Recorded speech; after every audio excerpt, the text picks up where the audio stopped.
সাতক্ষীরা পৌরসভার বেশিরভাগ রাস্তায় বেহাল। এর মধ্যে সবচেয়ে বেশি খারাপ সরকারি কলেজের রাস্তাটি। আর এর কারণে প্রতিদিনই চরম ভোগান্তির শিকার হচ্ছে কলেজের 17,000 শিক্ষার্থী সহ প্রায় 35,000 মানুষ।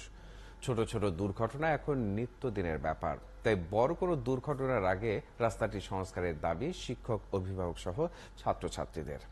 বরুণ ব্যানার্জির তথ্য ও ছবিতে প্রতিবেদন। বিকাশে কম খরচে ক্যাশ আউটের লিমিট বেড়ে 50,000, প্রিয় এজেন্টও 2টা।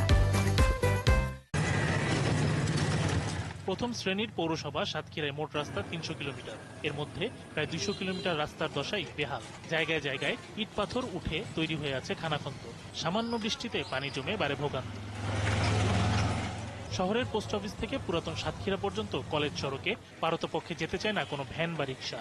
এতে দুর্ভোগে পড়ে এই সড়কের আশেপাশের শিক্ষা প্রতিষ্ঠানের শিক্ষার্থী সহ এলাকাবাসী। তাই শিগগিরই সড়ক সংস্কারের দাবি তাদের। রোডের অবস্থা অনেক খারাপ। ভ্যান তো মনে করেন ভ্যান রিক্সা চলতে গেলে অনেক সমস্যা হয়, অনেক ঝাঁকি হয়। রাস্তাটা সম্পূর্ণভাবে আবার নতুন করে হবে এরকমটা শুনি, কিন্তু তার কোনো বাস্তবায়ন আমরা দেখি না। একটা বিনীত আবেদন থাকবে যে যাতে এই রোডটা খুব দ্রুত মেরামত করা হয়। বড় কোনো দুর্ঘটনার আগেই সড়কটি মেরামত করা দরকার বলে জানান সাতক্ষীরা সরকারি কলেজের অধ্যক্ষ আমানুল্লাহ আল হাদি। আর এই রাস্তাটি ভালো করা আশু প্রয়োজন হয়ে গেছে।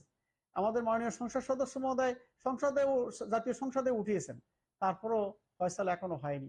অবশ্য কলেজ সড়কটি বর্ষার আগেই দ্রুত সংস্কারের আশ্বাস দিয়েছেন পৌরসভার ভারপ্রাপ্ত মেয়র কাজী ফিরোজ আহমেদ। সাতক্ষীরা পৌরসভার কেএফডব্লিউ গ্রিন প্রজেক্ট আছে, একটা প্রায় 200 কোটি টাকার কাজ হবে। সেই কাজটা আপনার শুরু হলে ইনশাল্লাহ আমাদের সাতক্ষীরায় 70% যে রাস্তা খারাপ আছে এটা কমপ্লিট হয়ে যাবে।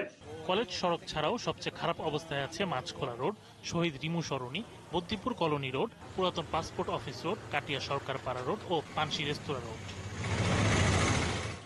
শরীফ আজাদ প্রীতম, 71।